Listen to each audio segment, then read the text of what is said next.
morning students. Once again welcome you all to the channel Commerce वाले। आज हम लोग पढ़ेंगे जो कि आपके एग्जामिनेशन पॉइंट ऑफ व्यू से बहुत ज़्यादा इंपॉर्टेंट टॉपिक है। बच्चे अक्सर इसमें कंफ्यूज करते हैं। अगर आपको पूछा जाता है what are the factors affecting the price elasticity of demand, तो बहुत लोग लिख के आते हैं what are the factors affecting demand. ये गलती आप मत कीजिएगा। आज हम लोग पढ़ेंगे factors affecting price elasticity of demand. इसको शुरू करने से पहले मैं आपको बताना चाहती हूँ दो चीजें होती है, ध्यान से समझिएगा। एक इलास्टिक और दूसरा इन इलास्टिक। इलास्टिक वो होता है जहां पे आपका डिमांड में चेंजेस आता है because of the fluctuation in the price. मैं फिर रिपीट कर रही हूँ, इलास्टिक का मतलब होता है जहां पे आपके डिमांड में चेंजेस आता है। जैसे कि आप देख रहे हो, एक रबर बैंड ले लो, उसको जब आप खींचोगे वो इलास्टिक है, उसका शेप क्या हो रहा है, चेंज हो रहा है। सिमिलरली जहां पे डिमांड चेंज होता है that is called as elastic demand, and जहां पे डिमांड चेंज नहीं होता है with the change in the price that is called as inelastic demand. तो चलिए हम लोग एक एक करके फैक्टर्स शुरू करते हैं। पहला है आपका अवेलेबिलिटी ऑफ सब्स्टिट्यूट्स। आपको पता है what are substitute goods? For example मैं डोमिनोज का पिज्जा ले लेती हूँ और एक तरफ मैं पिज्जा हट का पिज्जा ले लेती हूँ। आपके पास पिज्जा का बहुत सारा सब्स्टिट्यूट्स है, राइट? तो अगर डोमिनोज अपना रेट बढ़ाएगा तो आप क्या करोगे? डोमिनोज का कंज्यूम नहीं करके किसी दूसरे का पिज्जा खाओगे, राइट? तो वही चीज है, अगर किसी भी प्रोडक्ट का क्लोज सब्स्टिट्यूट्स अवेलेबल होता है, किसी कमोडिटी का बहुत सारा सब्स्टिट्यूट्स अवेलेबल है, तो आपका डिमांड इलास्टिक होता है। वही चीज मान लीजिए सिर्फ एक ही डोमिनोज ही है, बाकी कोई कंपनी नहीं है जो पिज्जा देता है, तो प्राइस बढ़ेगा चाहे घटेगा, आप तो कंज्यूम करोगे। That is your inelastic. तो when there is availability of large number of substitutes और close substitutes that is called as elastic demand. और जहां पे अवेलेबिलिटी ऑफ सब्स्टिट्यूट्स नहीं होते हैं उसको बोलते हैं हम inelastic demand. Next is your nature of the commodity.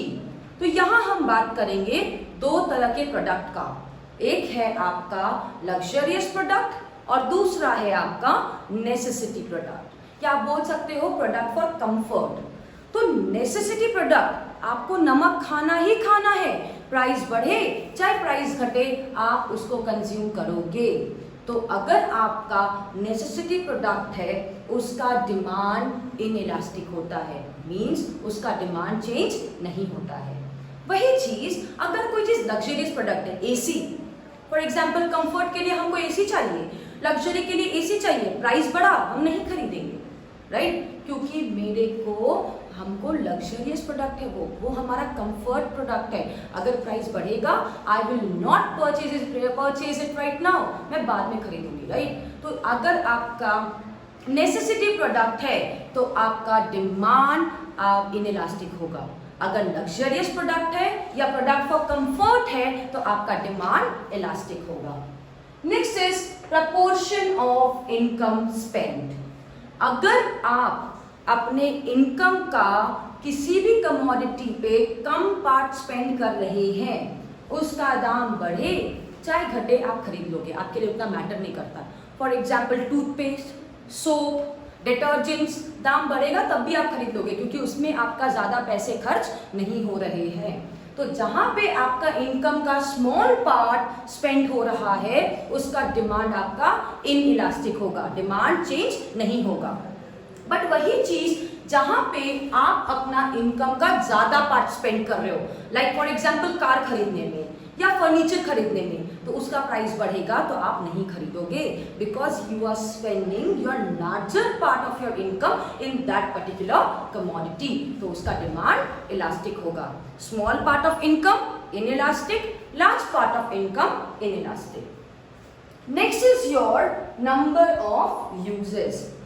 अगर किसी कमोडिटी का, आपने हमारे लास्ट वीडियोस में देखा होगा, हमने बताया था मिल्क का एग्जाम्पल। मिल्क के बहुत सारे यूजेस है, राइट? अगर मिल्क का प्राइस बढ़ेगा हम उसके कंजम्पशन को रेस्ट्रिक्ट कर देंगे सिर्फ नेसेसरी पर्पस के लिए, तो उसका डिमांड क्या हो रहा है, फ्लक्चुएट हो रहा है। अगर किसी कमोडिटी के बहुत सारे यूजेस है, उसके प्राइस में इफेक्ट पड़ रहा है, तो उसका डिमांड इलास्टिक होगा। अगर उसका सिर्फ एक ही यूज है तो उसका डिमांड क्या होगा, इनइलास्टिक होगा। Next is time factor. What do you mean by time factor? अगर आप शॉर्ट पीरियड और लॉन्ग पीरियड यहां लेते हैं हम लोग, अगर किसी भी कमोडिटी को आप शॉर्ट पीरियड के लिए कंज्यूम कर रहे हैं तो ये बहुत डिफिकल्ट होता है आपके लिए अपना टेस्ट को एडजस्ट करना, राइट? आप तुरंत फ्लक्चुएट नहीं करोगे। तो अगर शॉर्ट पीरियड के लिए आप किसी कमोडिटी को यूज कर रहे हो तो उसका डिमांड इनइलास्टिक होगा।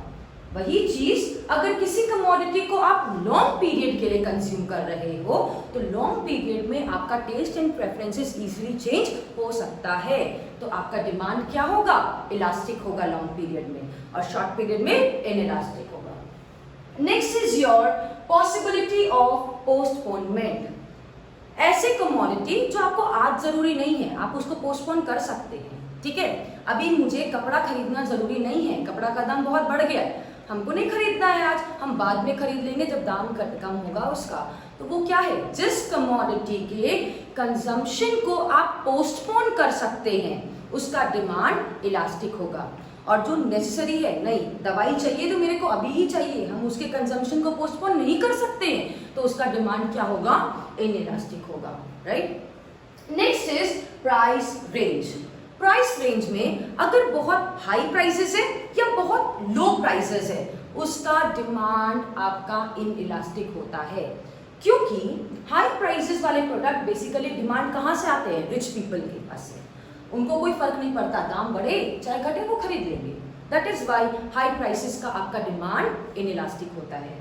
लो प्राइसेस जिसका बहुत कम दाम होता है तो वो आपका बेसिकली उसका कंजम्पशन का रिक्वायरमेंट आता है from the poor people. Now भाई बहुत कम दाम है, वो इजीली अफोर्ड कर लेंगे, वो खरीद लेंगे, तो दैट इज वाई उसका डिमांड भी क्या होता है, इनइलास्टिक होता है।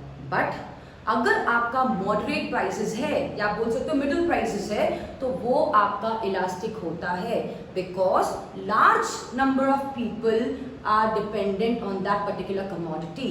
तो अगर उसके प्राइसेस में फ्लक्चुएशन होता है तो उसका डिमांड में चेंजेस आता है। Next is your habits of the consumer.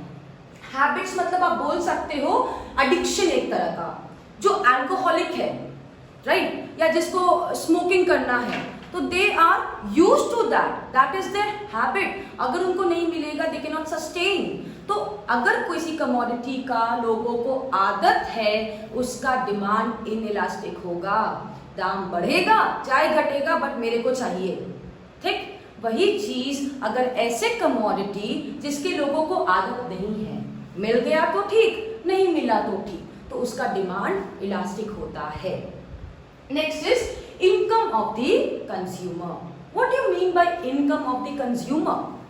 Income of the consumer basically हम लोग यहाँ पे दो कैटेगरी के लोग ले रहे हैं, एक रिच पीपल और एक पुअर पीपल। रिच पीपल का डिमांड ज्यादातर इनइलास्टिक होता है, बिकॉज उनके लिए मैटर नहीं करता कि दाम बढ़ रहा है या दाम घट रहा है, वो अपना स्पेंड करेंगे, ठीक? तो दैट इज रिच पीपल का demand will be inelastic and poor people का डिमांड विल बी इलास्टिक, क्योंकि उनके लिए बहुत मैटर करता है अगर थोड़े से भी प्राइसेस में चेंजेस आता है तो। That is why the demand for rich people is your inelastic and demand for the poor people is your elastic। तो समझ में आई? These are the factors affecting price elasticity of demand। Elastic मतलब जहां पे डिमांड में चेंजेस आता है because of price, and inelastic मतलब जहां पे चेंजेस नहीं आता है। Next is our income elasticity. हम लोगों ने पढ़ा था टाइप्स ऑफ इलास्टिसिटी में income elasticity. So what is income elasticity? Income elasticity of demand refers to the percentage change in quantity demanded with respect to the percentage change in the income of the consumer। जब consumer का income में changes होता है जिसके कारण आपके demand में changes आता है, that is called as your income elasticity. Now इसका फॉर्मूला क्या होता है, change in Q by change in Y.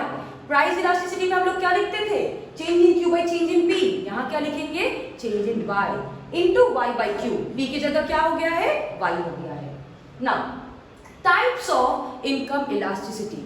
Income elasticity को हम लोगों ने 3 पार्ट में डिवाइड किया है, positive elasticity, negative elasticity and zero income elasticity. एक एक करके हम लोग इसको डिटेल में पढ़ते हैं। What do you mean by positive income elasticity? Positive income elasticity basically होता है नॉर्मल गुड्स के केस में।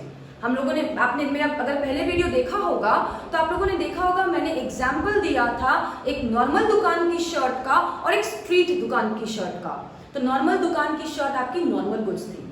तो अगर कंज्यूमर का इनकम बढ़ता है, आपका डिमांड भी बढ़ता है, और उसको हम बोलते हैं positive income elasticity, where with the rise, or we can say with the percentage rise in your income leads to the percentage rise in your quantity demanded।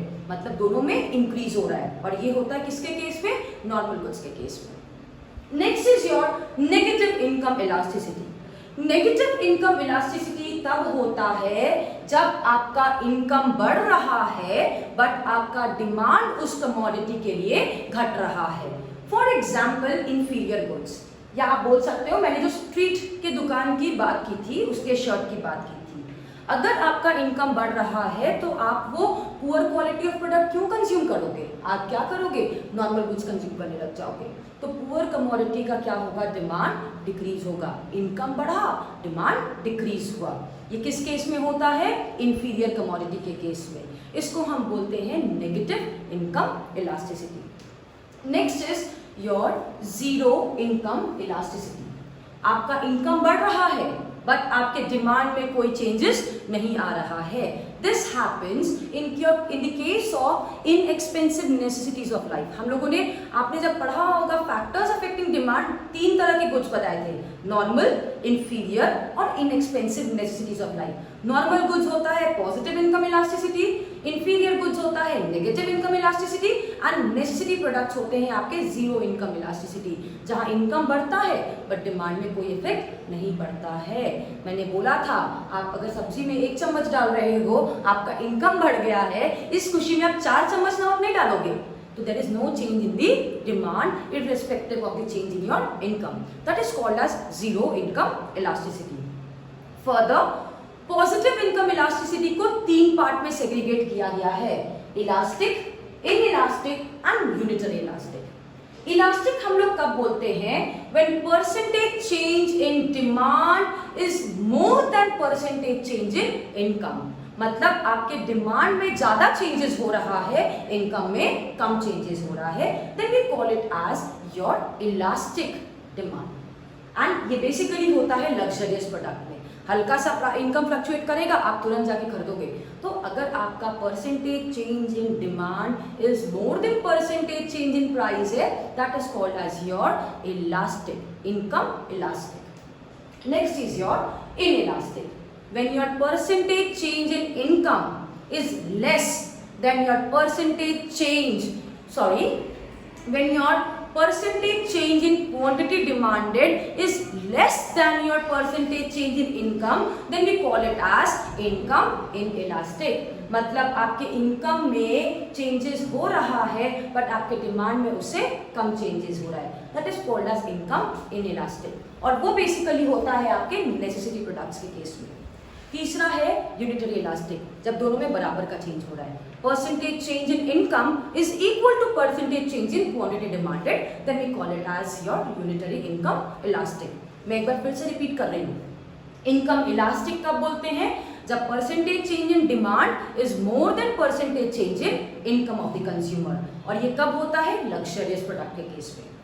Inelastic कब बोलते हैं, when percentage change in quantity demanded is less than the percentage change in income, then that is called as income inelastic, और ये कब होता है, necessity products के case में। तीसरा is your unitary, when percentage change in income is equal to the percentage change in your quantity demanded, then we call it as unitary elastic।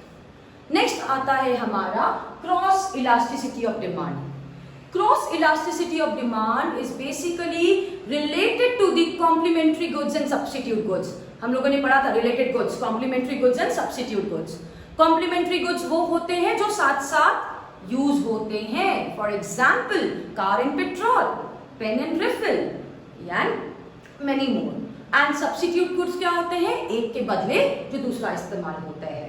तो cross elasticity of demand क्या होता है? Percentage change in quantity demanded of x divided by percentage change in price of y. This is called as your cross elasticity का formula. Change in quantity of x divided by change in price of y into price of y by q of x. यहाँ पे x y denote करना बहुत necessary है. x y लिखोगे तभी पता चलेगा you are talking about related goods. Is it clear? Next, cross elasticity को भी 3 पार्ट में डिवाइड किया गया है. Positive, negative and zero. Positive cross elasticity कब होता है? When price of the commodity y is increasing and the demand for the quantity x is also increasing. This happens in the case of substitute goods. For example, मैं लेती हूं Coke का और Pepsi का, right? Coke का price बढ़ा तो Pepsi का डिमांड क्या होगा? बढ़ेगा, क्योंकि कोक का डिमांड घट जाएगा. समझ में आया? सब्स्टिट्यूट गुड्स के केस में that is your positive cross elasticity. Next is your negative cross elasticity. Negative cross elasticity कब होता है? When price of one commodity is increasing but on the other hand demand for the other commodity is decreasing. For example, when we talk about complementary goods, car and petrol. Car का दाम बढ़ रहा है, price बढ़ रहा है commodity का, तो कार का डिमांड क्या होगा? घट जाएगा. तो पेट्रोल का डिमांड भी क्या होगा? घट जाएगा. This is called as negative cross elasticity. एक कमोडिटी का प्राइस बढ़ रहा है, दूसरे का डिमांड घट रहा है, और ये कब होता है? कॉम्प्लीमेंट्री गुड्स के केस में होता है. The third one is your zero cross elasticity. Zero cross elasticity basically होता है नॉन रिलेटेड प्रोडक्ट्स के लिए, या आप बोल सकते हो ऐसे गुड्स जो एक दूसरे को रिलेट ही नहीं कर सकते. मैं ले लेती हूँ टीवी और ले लेती हूँ कोल्ड ड्रिंक, तो क्या टीवी का प्राइस कोल्ड ड्रिंक पे कुछ अफेक्ट करेगा? नहीं करेगा. When the price of a commodity increases or decreases, there is no effect on the change in demand of the commodity. Then we call it as your zero cross elasticity of demand. With this, we have completed our chapter elasticity of demand. So if you have any doubt or any queries, you can simply comment us and we will try to solve and make new videos on that. Thank you so much. Please stay tuned with our channel so you'll get more and more information regarding to the economics chapters, economics, accounts, commerce as well. Thank you.